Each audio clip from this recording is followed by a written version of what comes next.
ನಮಸ್ಕಾರ, ನಾನು ಅರ್ಪಿತಾ, ಲೋಕದರ್ಶನ್ ಡಿಜಿಟಲ್ನಿಂದ. ಬೆಳಗಾವಿಯಲ್ಲಿ ಕುರುಬ ಸಮುದಾಯದ ಯುವಕರಿಗಾಗಿ ಉಚಿತ ವಸತಿ ಸಹಿತ ಸ್ಪರ್ಧಾತ್ಮಕ ಪರೀಕ್ಷೆಗಳ ಶಿಬಿರವನ್ನು ಆರಂಭಿಸಲು ನಿರ್ಧರಿಸಲಾಗಿದೆ. ಇದರ ಸಂಪೂರ್ಣ ಮಾಹಿತಿ ಇಲ್ಲಿದೆ. ಎಲ್ಲರಿಗೂ ನಮಸ್ಕಾರ.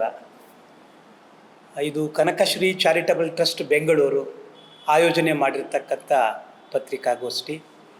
ನಾನು PN ಕೃಷ್ಣಮೂರ್ತಿ, ಕನಕಶ್ರೀ ಚಾರಿಟಬಲ್ ಟ್ರಸ್ಟಿನ ಕಾರ್ಯದರ್ಶಿ ಮತ್ತು ಸರ್ಕಾರದ ನಿವೃತ್ತ ಅಧೀನ ಕಾರ್ಯದರ್ಶಿ. ನನ್ನ ಬಲಗಡೆ ಇರತಕ್ಕಂಥವರು ಶ್ರೀ V ಮುನಿಚೌಡಪ್ಪ, ನಿಕಟಪೂರ್ವ ಕಾರ್ಯದರ್ಶಿಗಳು ಕನಕಶ್ರೀ ಚಾರಿಟಬಲ್ ಟ್ರಸ್ಟ್, ಮತ್ತು BL ಕಾರ್ಖಾನೆ ಏನಿದೆ ಅದರ ನಿವೃತ್ತ ಅಧಿಕಾರಿಗಳು. ಮತ್ತು ನನ್ನ ಎಡಭಾಗದಲ್ಲಿ ಶ್ರೀ P ರಂಗದಾಮಯ್ಯನವರು, ಆರೋಗ್ಯ ಮತ್ತು ಕುಟುಂಬ ಕಲ್ಯಾಣ ಇಲಾಖೆಯ ನಿವೃತ್ತ ಅಧಿಕಾರಿಗಳು. ಆತ್ಮೀಯರೇ, ಸಂತ ಕವಿ ಕನಕದಾಸರ ಉದಾತ್ತ ಜೀವನ ಮತ್ತು ಪರಮ ಪವಿತ್ರ ಸಂದೇಶದಿಂದ ಪ್ರೇರಿತರಾದಂಥ ನಾವು ಕುರುಬ ಸಮಾಜದ ಅಧಿಕಾರಿಗಳು, ನಿವೃತ್ತ ಅಧಿಕಾರಿಗಳು, ಸಮಾಜ ಸೇವಕರು ಸೇರಿಕೊಂಡು 2013ರಲ್ಲಿ ಕನಕಶ್ರೀ ಚಾರಿಟಬಲ್ ಟ್ರಸ್ಟ್ ಸ್ಥಾಪನೆಯನ್ನು ಮಾಡಿದ್ದೇವೆ. ಈ ಟ್ರಸ್ಟ್ ಸ್ಥಾಪನೆಯಾಗಿ ನಾಳೆಗೆ 13 ವರ್ಷಗಳಾಗ್ತಾ ಇದ್ದಾವೆ. ಈ ಟ್ರಸ್ಟಿನ ವತಿಯಿಂದ ನಾವು ಕಳೆದ 13 ವರ್ಷಗಳಲ್ಲಿ ಪ್ರತಿ ವರ್ಷ ಸಮಾಜದ ಮಕ್ಕಳು SLC ಮತ್ತು PUC ಪರೀಕ್ಷೆಗಳಲ್ಲಿ ಉನ್ನತ ಅಂಕಗಳನ್ನು ಗಳಿಸಿದಂಥವರಿಗೆ ಪ್ರತಿಭಾ ಪುರಸ್ಕಾರವನ್ನು ನಾವು ಮೊಟ್ಟ ಮೊದಲಿಗೆ ಬೆಂಗಳೂರು ನಗರದ ಮಟ್ಟಿಗೆ ಮಾಡ್ತಾಯಿದ್ದೋ. ಆನಂತರ ಬೆಂಗಳೂರು ನಗರ ಜಿಲ್ಲೆ, ತದನಂತರ ಬೆಂಗಳೂರು ನಗರ ಮತ್ತು ಗ್ರಾಮಾಂತರ ಜಿಲ್ಲೆಗೆ ನಾವು ಮಾಡಿದೋ ಕೆಲವು ವರ್ಷಗಳು. ಆನಂತರ ಏನು ರಾಜ್ಯದಲ್ಲಿ 4 ಕಂದಾಯ ವಿಭಾಗಗಳಿದ್ದಾವೆ, ಆ ವಿಭಾಗಗಳಿಗೆ ಮಾಡ್ತಾ ಬರ್ತಾ ಇದ್ದೇವೆ. ಮೊದಲಿಗೆ ನಾವು ಬೆಂಗಳೂರು ಕಂದಾಯ ವಿಭಾಗ, ಆನಂತರ ನಾವು ಧಾರವಾಡ ಈ ವಿಭಾಗಕ್ಕೆ ಮಾಡಿದ್ದೇವೆ. ಕಳೆದ ವರ್ಷ ಕಲಬುರಗಿ ವಿಭಾಗದಲ್ಲಿ ಮಾಡಿದ್ದೇವೆ.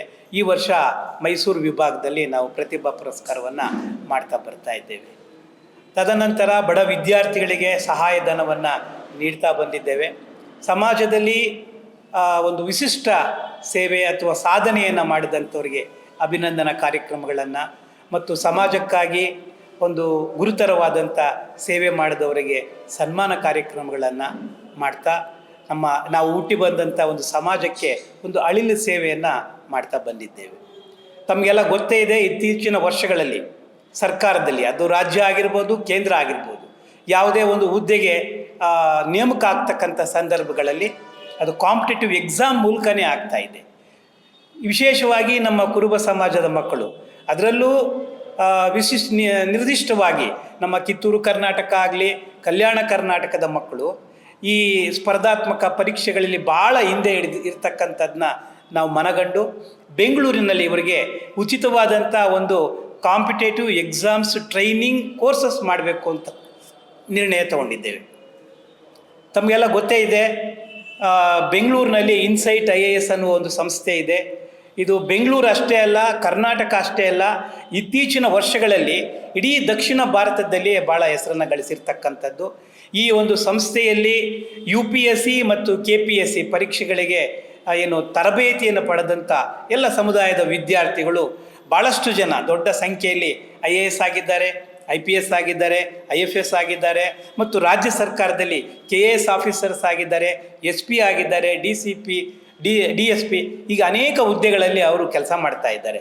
ಹೀಗಾಗಿ ನಾವು ಅವರನ್ನು ಸಂಪರ್ಕ ಮಾಡಿ ಇನ್ಸೈಟ್ IAS ಇದರ ಸಂಸ್ಥಾಪಕ ನಿರ್ದೇಶಕರಾದಂಥ ಶ್ರೀ ವಿನಯ್ ಕುಮಾರ್ GB ಇವರ ನೇತೃತ್ವ, ಮಾರ್ಗದರ್ಶನದಲ್ಲಿ ಮತ್ತು ಅವರ ಸಹಕಾರದಲ್ಲಿ ವಿಶೇಷವಾಗಿ ಕರ್ನಾಟಕ ಸರ್ಕಾರದ ಗ್ರೂಪ್ C ಹುದ್ದೆಗಳಿಗೆ ಒಂದು 3.5 ತಿಂಗಳ ಒಂದು ಉಚಿತವಾದಂಥ ತರಬೇತಿಯನ್ನು ನೀಡಬೇಕು ಅಂತ ನಿರ್ಣಯಿಸಿದ್ದೇವೆ. ಈ ಒಂದು ತರಬೇತಿ ಸಂಪೂರ್ಣವಾಗಿ ಉಚಿತವಾಗಿರುತ್ತೆ.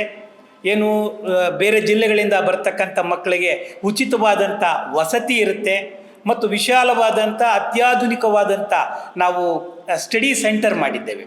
ಆದರೆ ಊಟೋಪಹಾರಕ್ಕೆ ಅತ್ಯಂತ ರಿಯಾಯಿತಿ ದರದಲ್ಲಿ ಶುಲ್ಕವನ್ನು ವಿಧಿಸಬೇಕು ಅಂತ ನಾವು ತೀರ್ಮಾನ ಮಾಡಿದ್ದೇವೆ. ಇದನ್ನು ಆದಷ್ಟು ಶೀಘ್ರವಾಗಿ ನಾವು ಈ ಒಂದು ತರಬೇತಿ ಶಿಬಿರಗಳನ್ನು ಮಾಡಲಿಕ್ಕೆ ವಿಚಾರ ಮಾಡಿದ್ದೇವೆ.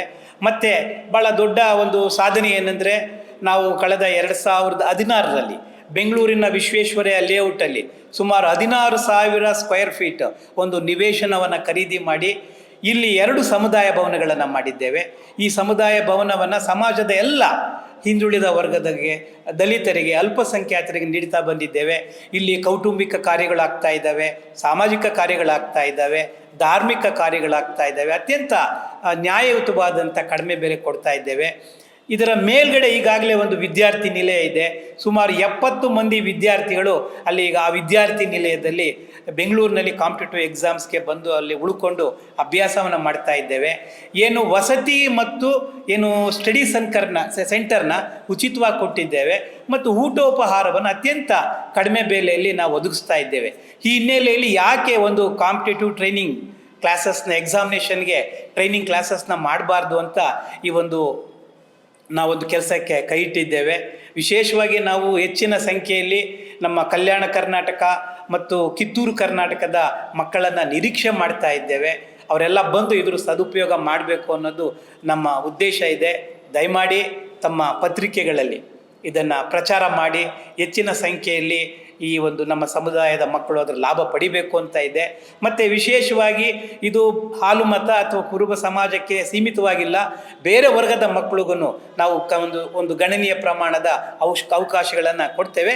ಆದರೆ ಮೊದಲನೇ ಆದ್ಯತೆ ಕುರುಬ ಸಮಾಜದ ಮಕ್ಕಳಿಗೆ ಇರುತ್ತೆ ಅನ್ನೋದನ್ನ ಈ ಸಂದರ್ಭದಲ್ಲಿ ಹೇಳ್ತಾ, ದಯಮಾಡಿ ಇದನ್ನು ಹೆಚ್ಚಿನ ರೀತಿಯಲ್ಲಿ ತಮ್ಮ ಏನು ಮುದ್ರಣ ಸುದ್ದಿ ಮಾಧ್ಯಮಗಳು ಅಥವಾ ಡಿಜಿಟಲ್ ಸುದ್ದಿ ಮಾಧ್ಯಮಗಳಲ್ಲಿ ಪ್ರಚಾರ ಮಾಡಿ ಈ ಒಂದು ನಮ್ಮ ಕಾರ್ಯಕ್ಕೆ ತಾವೆಲ್ಲ ಕೈ ಜೋಡಿಸ್ಬೇಕು, ಸಹಕಾರ ನೀಡಬೇಕು ಅಂತ ನಾನು ಕೇಳ್ತಾ ಇದ್ದೇನೆ. ಮತ್ತು ಇನ್ನು ಉಳಿದಂತೆ ನಮ್ಮ ಹಿರಿಯರು ಈ ಕಾರ್ಯಕ್ರಮ ನಾವು ನೆಕ್ಸ್ಟ್ ಮಂತು ಪ್ರಾಬಬ್ಲಿ ಆಗಸ್ಟ್ 15ರಿಂದ ಪ್ರಾರಂಭ ಮಾಡಬೇಕು ಅಂತ ಇದ್ದೇವೆ. ಯಾವುದು 72,000 ಜನ ತಗೊಳ್ತಾ ಇದ್ದಾರೆ. ಅಲ್ಲ, ಒಂದು ನಿಮಿಷ ಏನು ಹೇಳಿ ಸರ್. ಪ್ರತಿಭಾ ಪುರಸ್ಕಾರ ಈ ವರ್ಷ ನಾವು ಮೈಸೂರು ಡಿವಿಷನಲ್ಲಿ ಮಾಡಿದ್ವು, ಕಳೆದ 14ನೇ ತಾರೀಕು ಸರ್. ಅದನ್ನು ಕಳೆದ ವರ್ಷ ಇಲ್ಲಿ ಕಲಬುರ್ಗಿಯಲ್ಲಿ ಮಾಡಿದ್ವು. ನೆಕ್ಸ್ಟ್ ಮತ್ತೆ ನಾವೀಗ ಧಾರವಾಡ ಡಿಸ್ಟಿಕ್ಕಿಂದ ಬರ್ತೀವಿ. ನೆಕ್ಸ್ಟ್ ಇಯರಿಂದ ನಾವು ಮೊದಲು ಬೆಂಗಳೂರು ಡಿವಿಷನ್ ಮಾಡಿದ್ವು, ಆನಂತರ ಇಲ್ಲಿ ಧಾರವಾಡ ಡಿವಿಷನ್ ಮಾಡಿದ್ವು, ಕಲಬುರ್ಗಿ ಮಾಡಿದ್ವು, ಮತ್ತು ಮೈಸೂರು ಮಾಡಿದ್ವು. ಈ ವರ್ಷ ಮೈಸೂರಲ್ಲಿ ಕಳೆದ ತಿಂಗಳು 14ನೇ ತಾರೀಕು ಮಾಡಿದ್ದೇವೆ. ಆಮೇಲೆ ಏನಂದರೆ SLCನಲ್ಲಿ 95 ಅಂಕಗಳು ಮತ್ತು ಹೆಚ್ಚು, PUCನಲ್ಲಿ 90 ಅಂಕಗಳು ಮತ್ತು ಹೆಚ್ಚು ಪಡೆದಂಥ ಸಮುದಾಯ ಮಕ್ಕಳಿಗೆ 5,000 ರೂಪಾಯಿಗಳ ಪ್ರೋತ್ಸಾಹಧನ ಮತ್ತು ಒಂದು ಪದಕ, ಪ್ರಶಂಸಾ ಪತ್ರ ನೀಡಿ ನಾವು ಅವರಿಗೆ ಪುರಸ್ಕರಿಸ್ತಾ ಬಂದಿದ್ದೇವೆ. ಏನಂದರೆ ಇದು ಇಡೀ ಸ್ಟೇಟ್ ವೈಸ್ಡ್ ಒಂದೇ ಸರಿ ಕರೆದ್ರೆ ಪ್ರೆಸ್ ಮೀಟು ಮುಖ್ಯ ಉದ್ದೇಶ ನಾವು ಕಾಂಪಿಟೇಟಿವ್ ಟ್ರೈನಿಂಗ್ ಕ್ಲಾಸಸ್ನ ಪ್ರಾರಂಭ ಮಾಡ್ತಾ ಇದ್ದೇವೆ. ಎಲ್ಲಿ? ಬೆಂಗಳೂರಿನಲ್ಲಿ, ಧಾರವಾಡದಲ್ಲ, ಬೆಂಗಳೂರಲ್ಲಿ ಮಾಡ್ತಾ ಇದ್ದೇವೆ. ಸೊ ಪ್ರಾಬಬ್ಲಿ ಆಗಸ್ಟಲ್ಲಿ. ಮತ್ತು ಈ ಕ್ಲಾಸಸ್ ಮಾಡೋದು ನಮ್ಮ ಸಹಯೋಗದಲ್ಲಿ ಇನ್ಸೈಟ್ IAS ಅಂತ ಇದೆ. ಭಾಳ ಬೆಂಗಳೂರಿನಲ್ಲಿ ಅಷ್ಟೇ ಯಾಕೆ ಇಡೀ ಕರ್ನಾಟಕದಲ್ಲಿ, ಸೌತ್ ಇಂಡಿಯಾದಲ್ಲಿ ನೋಡಿ, ಮೊದಲೆಲ್ಲ ನಮ್ಮ ಸ್ಟೂಡೆಂಟ್ಸು ಡೆಲ್ಲಿಗೆ ಹೋಗ್ತಾಯಿದ್ರು, ಬಾಂಬೆಗೆ ಹೋಗ್ತಾಯಿದ್ರು, ಚೆನ್ನೈಗೆ ಹೋಗ್ತಾಯಿದ್ರು, ಹೈದ್ರಾಬಾದ್ಗೆ ಹೋಗ್ತಾಯಿದ್ರು. ಈಗ ಉಲ್ಟಾ ಆಗಿದೆ, ಈ ಎಲ್ಲ ಕಡೆಯಿಂದ ಬೆಂಗಳೂರು ಬರ್ತಾ ಇದ್ದಾರೆ. ಯಾಕಂದರೆ ಕೋಚಿಂಗ್ ಚೆನ್ನಾಗಿದೆ, ಮತ್ತು ಬೆಂಗಳೂರು ತಮಗೆ ಗೊತ್ತೇ ಇದೆಯಲ್ಲ, ಹವಾಮಾನದಲ್ಲೂ ಚೆನ್ನಾಗಿದೆ, ಮತ್ತು ಡಿಸ್ಟರ್ಬೆನ್ಸ್ ಕಡಿಮೆ ಮಕ್ಕಳಿಗೆ. ಕೋಚಿಂಗು ಫ್ರೀ ಇದೆ, ವಸತಿ ಫ್ರೀ ಇದೆ. ಯಾವುದು ನೋಡಿ, ಮುಖ್ಯವಾಗಿ ಹಾಲು ಮತ ಕುರುಬ ಸಮುದಾಯಕ್ಕೆ ನಾವು ಮಾಡ್ತಾ ಇದ್ದೇವೆ. ಜೊತೆಯಲ್ಲಿ ನಮ್ಮ ಸಹೋದರ ಏನು ಹಿಂದುಳಿದ ವರ್ಗಗಳಿಗೂ ಆದ್ಯತೆ ಕೊಡ್ತೇವೆ. ಮೊದಲನೇ ಆದ್ಯತೆ ಕುರುಬ ಸಮುದಾಯಕ್ಕಂತೂ ನಾವು 100 ಜನ ವಿದ್ಯಾರ್ಥಿಗಳಿಗೆ ಅಂದಾಜು ಮಾಡಿದ್ದೇವೆ. 100 ಜನ, ನಮಗೆ ಅಕಾಮಿಡೇಷನ್ನು 103 ಜನಕ್ಕೆ ಅವಕಾಶ ಇದೆ. ನಮ್ಮ ಹಾಸ್ಟೆಲಲ್ಲಿ 103 ಜನ ವಿದ್ಯಾರ್ಥಿಗಳು ಇದೆ. ಅಕಸ್ಮಾತ್ ಏನಾದರೂ ಜಾಸ್ತಿ ಆದರೆ ನಮ್ಮದು ಇನ್ನೂ ಒಂದು ಹಾಲು ನಾವು ಖಾಲಿ ಇಟ್ಕೊಂಡಿದ್ದೇವೆ, ಅದನ್ನು ಪಾರ್ಟೇಷನ್ ಮಾಡಿ ಇನ್ನೂ ಒಂದು 30 ಜನಕ್ಕೆ ಅಕಾಮಿಡೇಟ್ ಮಾಡ್ಬೋದು. ಸದ್ಯಕ್ಕೆ 103 ಜನ ವಿದ್ಯಾರ್ಥಿಗಳು ಈ ಕ್ಷಣಕ್ಕೆ ಅಲ್ಲಿ ವಸತಿ ಇರಲಿಕ್ಕೆ ಅವಕಾಶ ಇದೆ. ನಮ್ಮದೇ ಆದಂಥ ರೂಮ್ಸ್ಗಳಿದ್ದಾವೆ, ಪ್ರತಿಯೊಬ್ಬ ವಿದ್ಯಾರ್ಥಿಗೆ ಪ್ರತ್ಯೇಕವಾದ ಕಬೋರ್ಡ್ ಮಾಡಿದ್ದೇವೆ, ಆಮೇಲೆ ಕಾಟ್ ಕೊಟ್ಟಿದ್ದೇವೆ, ವಿತ್ ಬೆಡ್ ಆ್ಯಂಡ್ ಪಿಲೋ ಕೊಟ್ಟಿದ್ದೇವೆ. ಅದಾದಮೇಲೆ ನಮ್ಮಲ್ಲಿ ಕಿಚನ್ ಇದೆ, ಡೈನಿಂಗ್ ಹಾಲ್ ಇದೆ, ಮತ್ತು ವಿಶೇಷವಾಗಿ ನವನವೀನ ರೀತಿಯ ಸ್ಟಡಿ ಸೆಂಟರ್ ಮಾಡಿದ್ದೇವೆ. ಪ್ರತಿಯೊಬ್ಬ ವಿದ್ಯಾರ್ಥಿಗೆ ಟೇಬಲ್ ಇದೆ, ಲ್ಯಾಪ್ಟಾಪ್ ಕನೆಕ್ಷನ್ ಇದೆ, 24 ಅವರ್ಸು ಲೈಟಿಂಗ್ ಇರುತ್ತೆ, ಫ್ಯಾನ್ ಇರುತ್ತೆ, ಇದೆಲ್ಲ ಅನುಕೂಲ ಮಾಡಿದ್ದೇವೆ.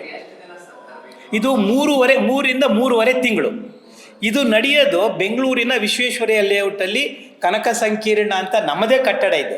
ಆ ಕಟ್ಟಡದಲ್ಲಿ ಮಾಡ್ತೇವೆ. ಇದನ್ನು ನಡೆಸ್ಕೊಡೋದು ಇನ್ಸೈಟ್ IAS. ಅವರು ಭಾಳ ಹೆಸರು ಮಾಡಿದ್ದಾರೆ. ಆ ಸಂಸ್ಥೆಯಲ್ಲಿ ವಿದ್ಯಾಭ್ಯಾಸ ಮಾಡಿರ್ತಕ್ಕಂಥ ಮಕ್ಕಳು ಈಗಾಗಲೇ IAS IPS IFS ಆಗಿದ್ದಾರೆ, ಮತ್ತು KS ಆಫೀಸರ್ಸ್ ಆಗಿದ್ದಾರೆ. ನಾನು ಆಗಲೇ ಹೇಳ್ದಂಗೆ ಈ ಪೊಲೀಸ್ ಇಲಾಖೆಯಲ್ಲಿ SP DCP DSP ಆಗಿದ್ದಾರೆ, ಅಸಿಸ್ಟೆಂಟ್ ಕಮಿಷನರ್ಸ್ ಆಗಿದ್ದಾರೆ. ಹೀಗಾಗಿ ಭಾಳಷ್ಟು ಒಳ್ಳೆ ರಿಸಲ್ಟ್ಸ್ ಬರ್ತಾ ಇದೆ. ಅವರ ಒಂದು ಮಾರ್ಗದರ್ಶನ, ನೇತೃತ್ವ, ಸಾರಥ್ಯದಲ್ಲಿ ಮಾಡ್ತೀವಿ. ನಮ್ಮ ಸಹಕಾರ ಏನಂದರೆ ಇಡೀ ಕಟ್ಟಡವನ್ನು ಊಟ, ವಸತಿ ಮತ್ತು ಏನು ಅವರಿಗೆ ಅಧ್ಯಯನ ಕೇಂದ್ರ ಇರುತ್ತಲ್ಲ, ಸ್ಟಡಿ ಸೆಂಟರ್, ಫ್ರೀಯಾಗಿ ನಾವು ಮಾಡಿಕೊಡ್ತಾ ಇದ್ದೀವಿ. ಇದಾಗಿತ್ತು ಸ್ಪರ್ಧಾತ್ಮಕ ಪರೀಕ್ಷೆಗಳ ಉಚಿತ ತರಬೇತಿ ಶಿಬಿರದ ಮಾಹಿತಿ. ಹೆಚ್ಚಿನ ಮಾಹಿತಿಗಾಗಿ ಪ್ರಕಟಣೆಯಲ್ಲಿ ನೀಡಿರುವ ಸಂಪರ್ಕ ಸಂಖ್ಯೆಗಳನ್ನು ಸಂಪರ್ಕಿಸಬಹುದು.